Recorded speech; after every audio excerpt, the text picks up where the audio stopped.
बिस्मिल्लाहिर्रहमानिर्रहीम। आज हम फिजियोलॉजी के चैप्टर नंबर 4 का ओवरव्यू देखने लगे हैं। चैप्टर नंबर 4 है कि रिस्पायरेशन क्या है।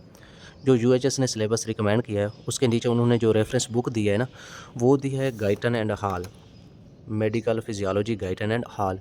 ठीक है, जब हम इसको देखते हैं कि तो इसके अंदर जो रिस्पायरेशन की हैं वो 6 चैप्टर मेंशन किए हुए हैं। ये देखें, ये अलग-अलग 6 चैप्टर बनते हैं, लेकिन हमने सारे 6 के 6 चैप्टर नहीं करने थे, बल्कि उन्होंने मेंशन किया था कि आपने structure and function of lungs करना है, उसके बाद transport of oxygen and carbon dioxide करना है। तो सिर्फ हम यही टॉपिक करेंगे।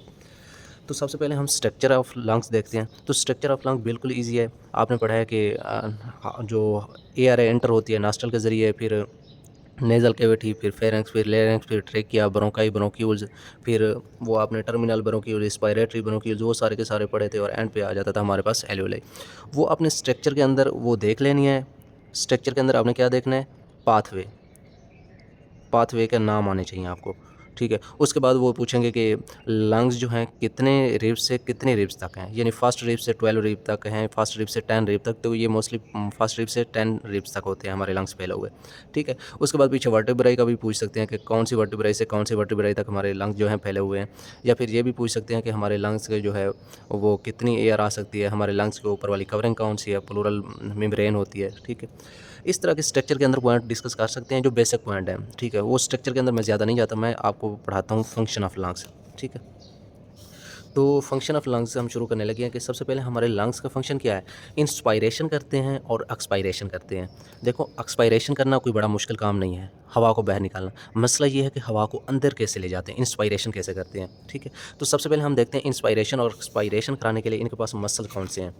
तो इंस्पायरेशन करने के लिए इनके पास जो मसल्स हैं, इंस्पायरेटरी मसल जिनको बोलते हैं, वो एक्सटर्नल इंटरकोस्टल मसल्स हैं, स्टेनोक्लाइडोमास्टाइड मसल हैं, एंटीरियर सेरेटी मसल हैं और स्केलनी मसल हैं। ये चारों मसल्स के आपको नाम आने चाहिए। ठीक है, और ये भी पता होना चाहिए कि जो स्केलनी मसल है ये पहली 2 रिब्स को ऊपर उठाता है। एंटीरियर सेरेटी जो है ये बाकी सारी की सारी रिब्स को ऊपर उठाता है। ठीक है, स्टेनोक्लाइडोमास्टाइड ये फर्स्ट रिब पे लगा हुआ है, फर्स्ट रिब और स्टर्नम पे लगा हुआ है और उसको ऊपर उठाता है। ठीक है, एक्सटर्नल इंटरकोस्टल मसल भी सारी की सारी रिब्स को ऊपर उठाते हैं। जब ये रिब्स को ऊपर उठाते हैं तो हमारा रिब के जैसे ही ऊपर उठता है तो हमारा एंटीरियर पोस्टीरियर डायमीटर भी ज़्यादा हो जाता है और हमारा अपर लोअर जो डायमीटर है वो भी ज़्यादा हो जाता है। ठीक है, तो जैसे ही डायमीटर बढ़ता है तो अंदर खला क्रिएट होता है लंग्स के अंदर और लंग्स एक्सपेंड हो जाते हैं और हवा एंटर हो जाती है। ठीक है, तो आपने इतना याद रखना है कि इंस्पायरेशन के अंदर कौन से 4 मसल इन्वॉल्व हैं। उसके बाद एक्सपायरेशन जब हम हवा बाहर निकालते हैं तो उसके अंदर कौन से मसल इन्वॉल्व हैं। तो वो हमारे एब्डोमिनल रेक्टम हैं, जिसको रेक्टस एब्डोमिनल मसल भी बोलते हैं, और इंटरनल इंटरकोस्टल मसल भी एक इन्वॉल्व है। तो आपको पता होना चाहिए जो इंटरनल इंटरकोस्टल मसल है वो एक्सपायरेशन करा रहा है, जो एक्सटर्नल इंटरकोस्टल मसल है वो इंस्पायरेशन करा रहा है। ठीक है, इंस्पायरेटरी और एक्सपायरेटरी मसल के नाम आने चाहिए। उसके बाद हम चलते हैं, लंग्स के अंदर मुख्तलिफ़ तरह के होते हैं प्रेशर डिवेल्प। ठीक है, एक तो प्रेशर जो है सबसे पहले एल्वेओलाई के अंदर एक प्रेशर है जिसको हम नाम दे रहे हैं एल्वेओलर प्रेशर, सॉरी एल्वेओलर प्रेशर। ये इधर मैंने लिखा हुआ है, ये गलत मेंशन कर दिया। ठीक है, इसको हम एल्वेओलर प्रेशर का नाम देते हैं। उसके बाद एक प्रेशर होता है, ये लंग्स हैं, ये लंग्स हैं और ये प्लूरल मेम्ब्रेन है। ठीक है, ये प्लूरल मेम्ब्रेन है। तो इस लंग्स और प्लूरल मेम्ब्रेन के दरमियान एक होती है कैविटी, ये कैविटी है लंग्स और प्लूरल मेम्ब्रेन के दरमियान एक कैविटी। ठीक है, इसको हम प्लूरल कैविटी बोलते हैं और इस प्लूरल कैविटी का जो प्रेशर होता है उसको हम प्लूरल प्रेशर बोलते हैं। ठीक है, और हमारा एल्वेओलर प्रेशर भी नेगेटिव होता है, प्लूरल प्रेशर भी नेगेटिव होता है। मसलन जो हमारा एल्वेओलर प्रेशर है, जब हम इंस्पायरेशन करते हैं तब ये -1 होता है, फिर ये 0 हो जाता है, फिर बाद में ये +1 हो जाता है। ठीक है, 0 और -1 के दरमियान बदलता रहेगा। प्लूरल प्रेशर भी इसी तरह है, जब हम इंस्पायरेशन करते हैं तो -7.5 होता है, जब हम एक्सपायरेशन करते हैं तो फिर ये -5 हो जाता है। तो मेरे कहने का मतलब है कि ये भी नेगेटिव में है इंस्पायरेशन के दौरान, ये भी नेगेटिव में है। तो अब नेगेटिव का क्या मतलब है कि इनके दरमियान खला है। तो अगर प्लूरल प्रेशर, प्लूरल मेम्ब्रेन के अंदर जो प्रेशर है इसके अंदर खला है तो ये लंग्स को अपनी तरफ खींचेगा, बाहर की तरफ, और एल्वेओलाई के अंदर खला है तो ये एल्वेओलाई लंग्स को अपनी तरफ खींचेंगी। अब 2 मुखालिफ फोर्सेस अमल कर रही हैं। हम देखेंगे कि लंग्स जो हैं वो एक्सपेंड करते हैं या कंप्रेस होते हैं, क्योंकि एल्वेओलाई के अंदर जो नेगेटिव प्रेशर है वो इसको कंप्रेस कर रहा है, जो प्लूरल का प्रेशर है वो इसको एक्सपेंड कर रहा है। तो हम देखते हैं इन दोनों प्रेशर का डिफरेंस क्या है। प्लूरल प्रेशर और एलुलर प्रेशर का डिफरेंस जो है वो है ट्रांसपल्मोनरी प्रेशर। इसको ट्रांसपल्मोनरी प्रेशर कहते हैं और ये वो प्रेशर होता है जो डिसाइड करता है कि हमारे लंग्स एक्सपेंड होंगे या कंप्रेस होंगे, ठीक है। तो जब एक cm ट्रांसपल्मोनरी प्रेशर पे जब हमारे लंग्स एक्सपेंड होते हैं तो जितने लंग्स 1 सेंटीमीटर ट्रांसपल्मोनरी प्रेशर के डिफरेंस पे एक्सपेंड होंगे उसको हम कंप्लायंसेस बोलते हैं। कंप्लायंसेस होता है फैलाव, लंग्स का फैलाव। 1 सेंटीमीटर ट्रांसपल्मोनरी प्रेशर पे लंग्स का जितना फैलाव होगा उसको हम बोलते हैं कंप्लायंसेस ऑफ लंग्स, ठीक है। कंप्लायंसेस की अगर बात करें तो तकरीबन 200 मिलीलीटर कंप्लायंसेस होती है 1 सेंटीमीटर ट्रांसपल्मोनरी प्रेशर के डिफरेंस पे, ठीक है। लेकिन जब हम रिब केज को भी बीच में ऐड करें, ऊपर हम पसलियाँ भी इंसान के ऊपर ऐड करते हैं, तो जब पसलियाँ ऐड हो जाती हैं तो पसलियाँ इसको कंप्लायंसेस को कम कर रही हैं। देखो, अगर नॉर्मली लंग्स होते तो 1 सेंटीमीटर ट्रांसपल्मोनरी प्रेशर के डिफरेंस की वजह से हमारे लंग्स जो हैं 200 मिलीलीटर एयर को अंदर ले लेते, लेकिन ऊपर पसलियाँ हैं तो वो पसलियाँ जो हैं इसके फैलाव को कम कर रही हैं। तो फिर जब हम रिब केज को भी ऐड करते हैं तो ये 200 से 110 मिलीलीटर कंप्लायंसेस हो जाती है। 110 का मतलब है कि अगर इस एलोलाई और इस प्लूरल प्रेशर का डिफरेंस अगर 1 सेंटीमीटर हो तो हमारा लंग्स 110 मिलीलीटर एयर अंदर ले सकता है। लेकिन जब हम इंस्पायरेशन कर रहे होते हैं उस वक्त कितना डिफरेंस होता है, ये -1 है, ये -7.5 है, तकरीबन 6 सेंटीमीटर का फ़र्क होता है। 6 सेंटीमीटर का अगर फ़र्क है तो हम जो है अगर 110 ज़रब 6 करें तो तकरीबन 660 मिलीलीटर एयर अंदर ले सकते हैं। हमारे लंग्स के फैलाव की इतनी कैपेसिटी है कि ये 660 मिलीलीटर एयर अंदर ले सकते हैं, ठीक है। अब हम चलते हैं कि कुछ चीज़ें ऐसी हैं जो इस कंप्लायंसेस को कम कर रही हैं, ठीक है। वैसे एक्चुअली जो है हम 500 मिलीलीटर हवा अंदर ले रहे हैं, लेकिन होनी 660 चाहिए थी इस कैलकुलेशन से।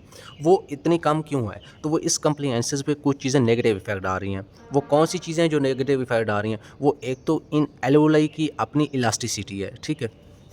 इन एलोलाई की अपनी इलास्टिसिटी है, वो मैं आपको इधर पढ़ा देता हूँ। वो एलोलाई की इलास्टिक फोर्स होती है, ठीक है, इन लंग्स के अंदर, ठीक है। तो मैं कह सकता हूँ कि जो एलोलाई की अपनी इलास्टिसिटी है,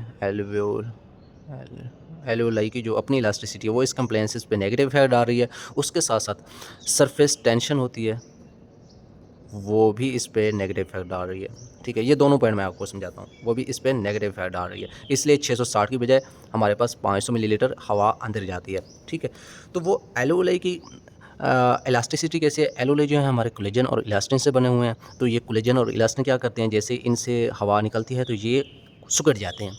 जैसे गुब्बारा एक होता है ना बैलून, उस बैलून से जैसे ही हवा निकलती है तो वो क्या हो जाता है, सिकुड़ जाता है, ठीक है। वो बैलून का सिकुड़ाव ज़ाहिर कर रहा है कि उसकी इलास्टिक नेचर ही उसके सिकुड़ने वाली है। तो इन एलोलाई की भी इलास्टिक नेचर जो है वो सिकुड़ने वाली है। तो ये एलोलाई की elastic nature due to collagen और इलास्टिन ये हमारी कंप्लायंसेस को कम कर रही है। उसके साथ साथ सरफेस टेंशन ये है कि जहाँ भी वाटर का मॉलिक्यूल है एलोलाई के अंदर, जहाँ भी वाटर का मॉलिक्यूल है, साफ ज़ाहिर है वाटर के मॉलिक्यूल तो होने हैं, ठीक है, जहाँ पे और ये इस वाटर का मॉलिक्यूल इस साइड वाला इस वाटर के साइड वाले मॉलिक्यूल को अपनी तरफ खींचता है, और जैसे ये वाटर का मॉलिक्यूल एक दूसरे को अपनी तरफ खींचते हैं तो ये एलोलाई जो है हमारी सिकुड़ जाती है। तो ये होती है सरफेस टेंशन। तो ये सरफेस टेंशन भी हमारी कंप्लायंसेस को कम कर रही है। अब एलोलाई की जो सिकुड़ाव की नेचर है वो है 1/3, और जो हमारी सरफेस टेंशन की जो सिकुड़ाव की नेचर है वो 2/3 है।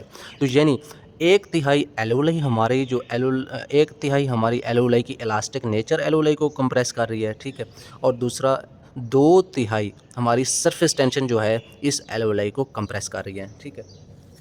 तो अब हम करते हैं कोशिश कि इसके सिकुड़ाव वाली नेचर को कम किया जा सके।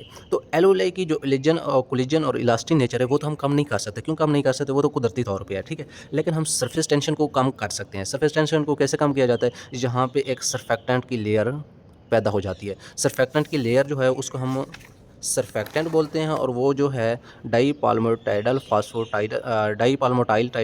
फास्फोटाइडल कोलिन से और कैल्शियमाइन से बनी हुई है। ये दो जो केमिकल हैं ये हमारे सरफेक्टेंट बनाते हैं, डाईपाल्मोटाइल फास्फोटाइडल कोलिन, ठीक है, और कैल्शियमाइन, ये दोनों के दोनों हमारी सरफेस टेंशन को कम कर रहे हैं। अगर ऐसे ही वाटर के मॉलिक्यूल के दरमियान सरफेस टेंशन देखी जाए तो वो 72 होती है, ठीक है। लेकिन एल्वेओलाई के अंदर जब हम देखते हैं तो वो 50 होती है, लेकिन अगर सर्फेक्टेंट ऐड कर दें तो वो इतनी रह जाती है। यानी हम एल्वेओलाई के कंप्रेस होने की जो सरफेस टेंशन वाली खसूसियत थी उसको कम अज़ कम कर रहे हैं, लेकिन उसकी जो इलास्टिक नेचर थी उसे हम कम नहीं कर सकते। अल मुख्तसर जो हमारी कंप्लेंस 660 थी वो 500 रह जाती है, ठीक है, और 500 मिलीलीटर एयर हम अंदर ले सकते हैं, ठीक है। ये हमारी कहानी थी इंस्पायरेशन की, किस तरह हमारे लंग्स इंस्पायरेट कर रहे हैं, हवा को अंदर ले रहे हैं, ठीक है। अब हम चलते हैं एक और केस की तरफ।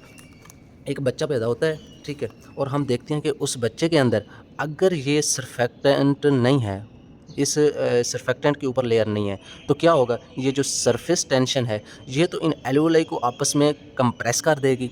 अगर एल्वेओलाई को इन्होंने कंप्रेस कर दिया तो फिर नतीजा ये होगा कि उस बच्चे की एल्वेओलाई कंप्रेस हो जाएंगी और इसको हम बोलते हैं रिस्पायरेटरी डिस्ट्रेस सिंड्रोम, ठीक है। न्यूबॉर्न के अंदर मोस्टली होता है क्योंकि उनके अंदर सर्फेक्टेंट अभी पैदा नहीं हुआ होता।